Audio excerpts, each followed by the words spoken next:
മറ്റു ക്ഷേത്രങ്ങളിൽ നിന്ന് വ്യത്യസ്തമായി ഏറ്റവും കൂടുതൽ നിറയോലങ്ങൾ ഉപയോഗിക്കുന്നു എന്ന പ്രത്യേകതയും കണ്ടോത്ത് കൂറുമ്പ ഭഗവതി ക്ഷേത്രത്തിനുണ്ട്.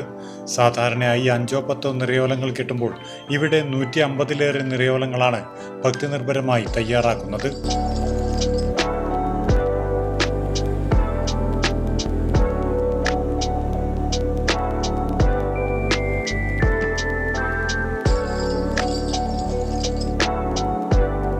ഇതിൽ 125 നിറയോലങ്ങൾ ഈ ക്ഷേത്ര ശ്രീകോവിലും അനുബന്ധ സ്ഥാനങ്ങളിലുമാണ് സമർപ്പിക്കുന്നത്.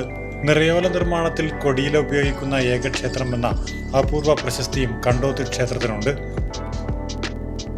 ഒരു വർഷക്കാലം അഴിഞ്ഞു പോകാതെ നെൽക്കതിരുകൾക്കൊപ്പം ചേർത്ത് വെക്കേണ്ടതിനാൽ വളരെ പ്രത്യേകതയുള്ള പാരമ്പര്യ ശൈലിയിലാണ് നിറയോലം കെട്ടിയെടുക്കുന്നത്. ഈ അപൂർവ ആചാരത്തിന് പിന്നിലെ പ്രധാന കണ്ണി 86 വയസ്സുള്ള തേക്കാണ്ടത്തിൽ കൃഷ്ണനാണ്. നിറയോലത്തിനാവശ്യമായ വട്ടപ്പല, വെള്ളില, പൊലുവള്ളി എന്നിവ കാടുകളിലും പറമ്പുകളിലും കയറിയിറങ്ങി ശേഖരിക്കുന്നത് ഇദ്ദേഹമാണ്. മറ്റിലകളും സാമഗ്രികളും കൂട്ടുപണിക്കാരും ക്ഷേത്ര ഭാരവാഹികളും ചേർന്ന് സംഘടിപ്പിക്കുന്നു. പ്രായത്തിന്റെ അവശതകളെ മാറ്റിവെച്ച് നാടിന്റെ സമൃദ്ധിക്കായി കൃഷ്ണൻ നടത്തുന്ന ഈ ആചാര സമർപ്പണം നാട്ടുകാർക്കും ഭക്തജനങ്ങൾക്കും വലിയൊരു പ്രചോദനമാണ്. പയ്യന്നൂർ പെരുമാളുടെ കൊട്ടാരം നിറക്കുന്ന മുഹൂർത്തമാണ് നമ്മളും ഇവിടെ എടുക്കുന്നത്.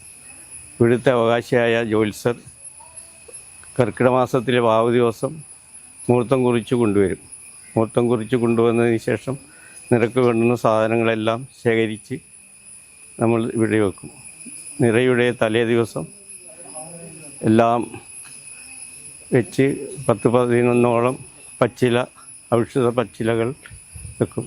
ആല്, അരയാല്, മാവ്, പ്ലാവ്, പൊലുവള്ളി, സൂത്രവള്ളി, വെള്ളിയില, കായൽ, കാഞ്ഞിരം, നെല്ലി, അങ്ങനെ 10-11 ഔഷധ ഇലകളാണ് ഇതിന് ഉപയോഗിക്കുന്നത്. അത് വാഴയിലയിൽ പൊതിഞ്ഞ് പാന്തത്തോണ്ട് മുറുക്കി വെക്കും.